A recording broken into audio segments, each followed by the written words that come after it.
Welcome to the Bible in 1 Year with Melissa Sykes. Today is April the 13th, and we begin in 1 Samuel chapter 15, verse 1 through 9. Saul defeats the Amalekites. Samuel also said to Saul, "The Lord sent me to anoint you king over his people, over Israel. Now therefore heed the voice of the words of the Lord.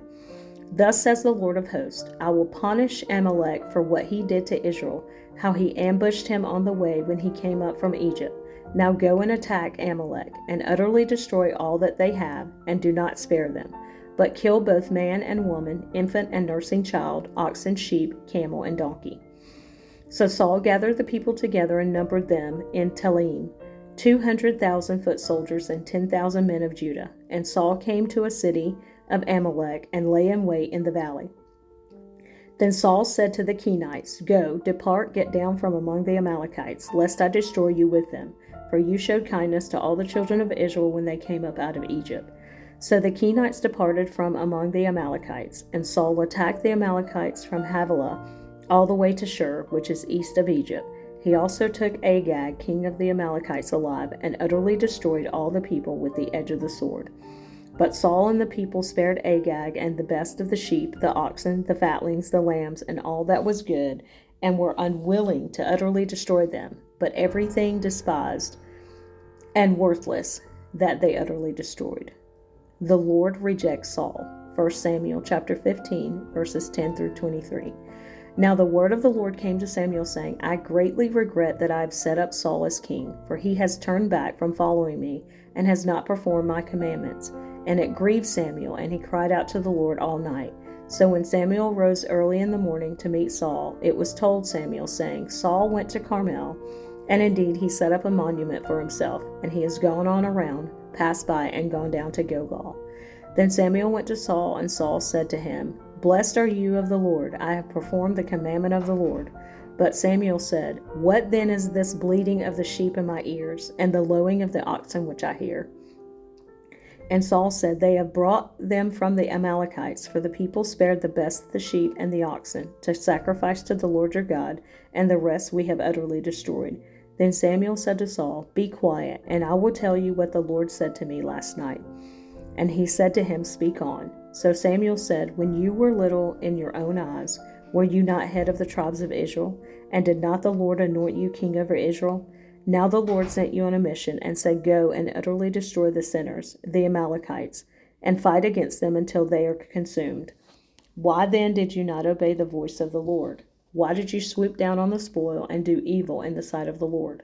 And Saul said to Samuel, "But I have obeyed the voice of the Lord, and gone on the mission on which the Lord sent me, and brought back Agag, king of Amalek.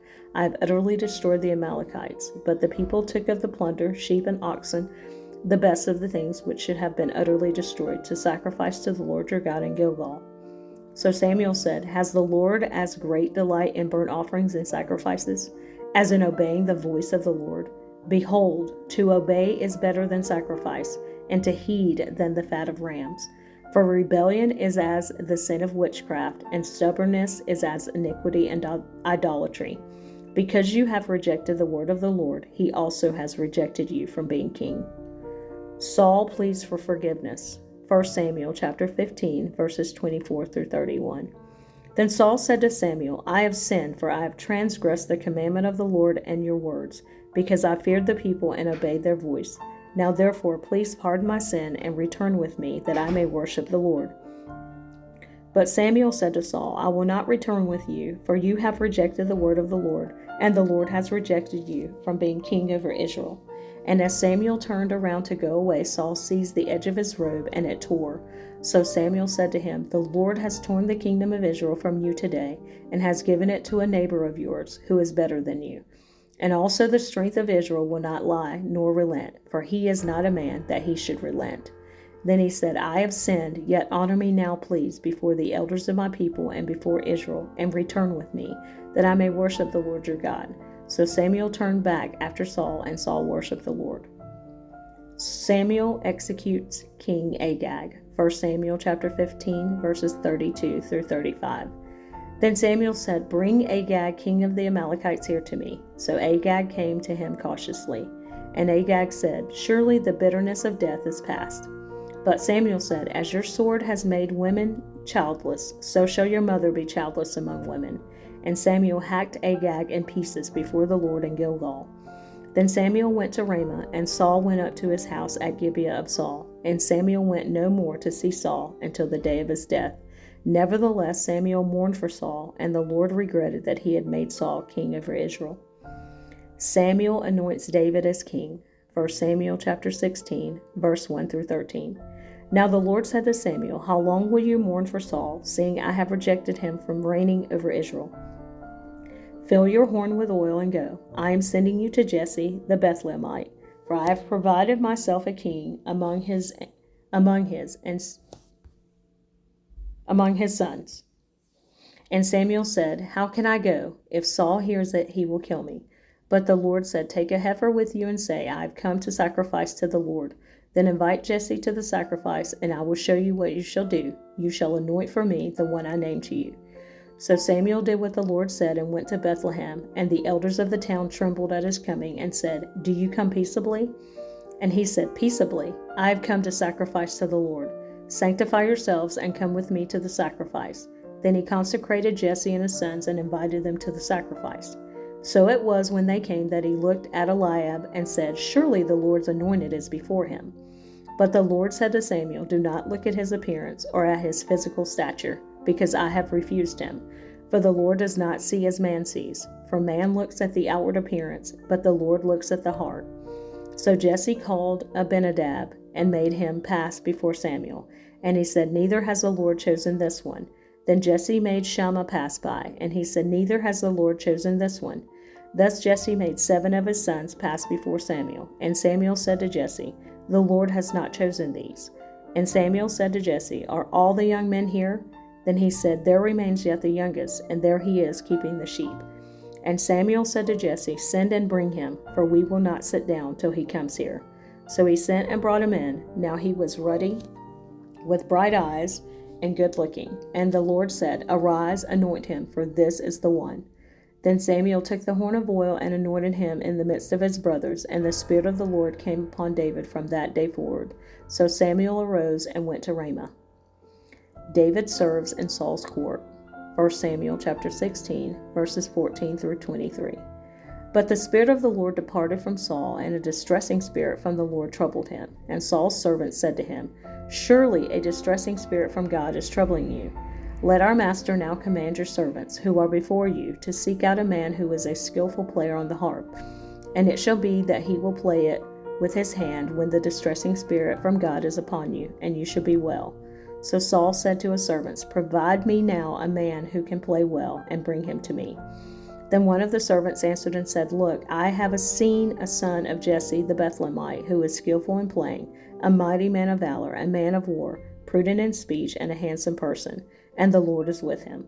Therefore Saul sent messengers to Jesse and said, Send me your son David, who is with the sheep. And Jesse took a donkey loaded with bread, a skin of wine, and a young goat, and sent them by his son David to Saul. So David came to Saul and stood before him, and he loved him greatly, and he became his armor-bearer. Then Saul sent to Jesse, saying, Please let David stand before me, for he has found favor in my sight.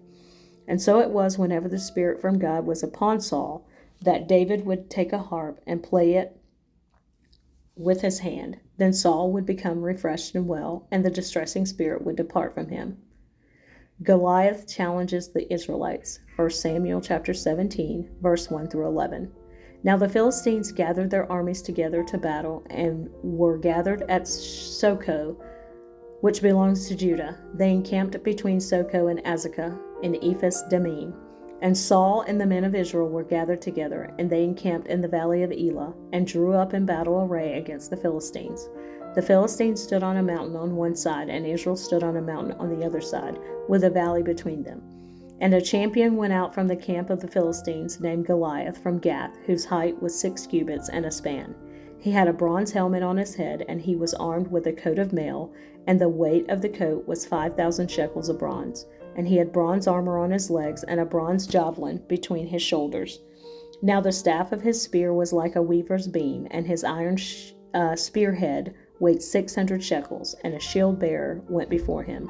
Then he stood and cried out to the armies of Israel and said to them, Why have you come out to line up for battle? Am I not a Philistine, and you the servants of Saul? Choose a man for yourselves, and let him come down to me. If he is able to fight with me and kill me, then we will be your servants. But if I prevail against him and kill him, then you shall be our servants and serve us." And the Philistines said, "I defy the armies of Israel this day. Give me a man that we may fight together." When Saul and all Israel heard these words of the Philistine, they were dismayed and greatly afraid. Jesse sends David to Saul's camp. 1 Samuel chapter 17, verses 12 through 31. Now David was the son of that Ephrathite of Bethlehem, Judah, whose name was Jesse, and who had 8 sons. And the man was old, advanced in years, in the days of Saul. The 3 oldest sons of Jesse had gone to follow Saul to the battle. The names of his 3 sons who went to the battle were Eliab the firstborn, next to him Abinadab, and the third Shammah. David was the youngest, and the 3 oldest followed Saul. But David occasionally went and returned from Saul to feed his father's sheep at Bethlehem. And the Philistine drew near and presented himself 40 days, morning and evening. Then Jesse said to his son David, "Take now for your brothers an ephah of this dried grain and these 10 loaves, and run to your brothers at the camp. And carry these 10 cheeses to the captain of their 1,000, and see how your brothers fare, and bring back news of them." Now Saul and they and all the men of Israel were in the valley of Elah, fighting with the Philistines. So David rose early in the morning, left the sheep with a keeper, and took the things, and went as Jesse had commanded him. And he came to the camp as the army was going out to fight, and shouting for the battle. For Israel and the Philistines had drawn up in battle array, army against army. And David left his supplies in the hand of the supply keeper, ran to the army, and came and greeted his brothers. Then as he talked with them, there was the champion, the Philistine of Gath, Goliath by name, coming up from the armies of the Philistines, and he spoke according to the same words. So David heard them, and all the men of Israel, when they saw the man, fled from him and were dreadfully afraid. So the men of Israel said, "Have you seen this man who has come up? Surely he has come up to defy Israel. And it shall be that the man who kills him, the king will enrich with great riches, will give him his daughter, and give his father's house exemption from taxes in Israel." Then David spoke to the men who stood by him, saying, "What shall be done for the man who kills this Philistine, and takes away the reproach from Israel? For who is this uncircumcised Philistine, that he should defy the armies of the living God?" And the people answered him in this manner, saying, "So shall it be done for the man who kills him."